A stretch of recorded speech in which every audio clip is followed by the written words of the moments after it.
یاد از حافظ هرمزگان کرد بندر لنگه. گفت یک پسری هست در 28 روز حافظ کل قرآن شده. این واقعیت داره، نه در 28 روز، در 15 روز 30 جز قرآن رو تو 15 روز از بر کرده. از حفظ کرده، نه که روخانی بکنه. تو یک روستایی به دنیا آمده که حتی اونجا ماشین نمی رود، باید با الاغ رفت 3 ساعت از پایین کوه تا بالا. کوه بدو بهش میگوین، نام روستاش کوه بدو هست. حافظ عبدالرحمن تنزاده دیژگونی از کوه بدو هست. شیخ ضیایی با اون عظمتش 2 بار رفت بالای کوه به خاطر همین بچه.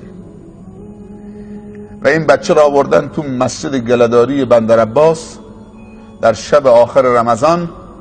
خیلی از آخوندا و از علمای سنی و شیعه و بزرگان جمع بودن که اینو آزمایش بکنن، حتی از تهران آمده بودن.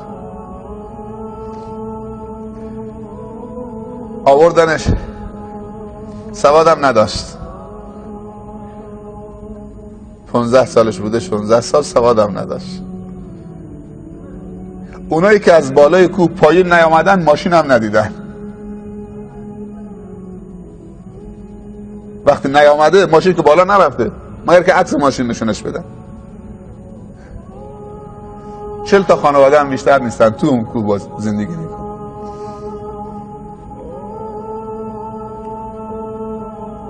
بعد یکی یکی سوال کردن، این شروع کرد به جواب دادن و میخونه از بر،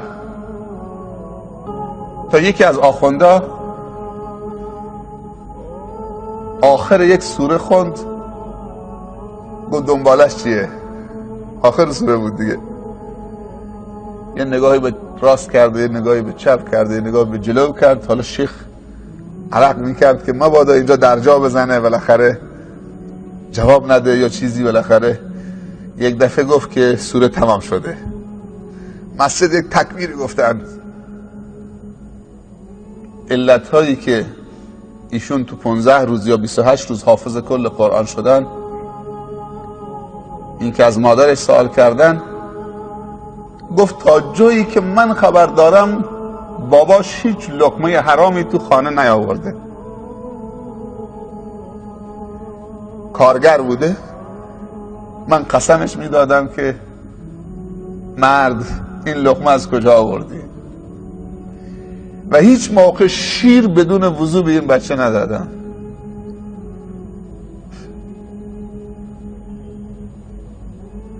پدر حلال خور و مادر حلال خور و نطفه حلال و پاک و زمین حاصل خیز و پاک تو 15 روز یا 28 روز حافظ کل قرآن میشه. اصلا در تاریخ نداریم ما.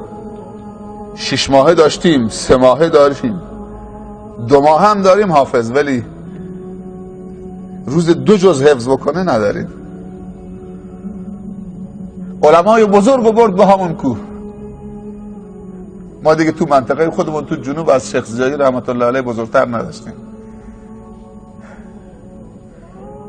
به خاطر یک بچه خردسالی که با قرآن بزرگ شده، شیخ و برد بالا و بعد ازش دعوت کرد تو مسجد در شهر بندر عباس.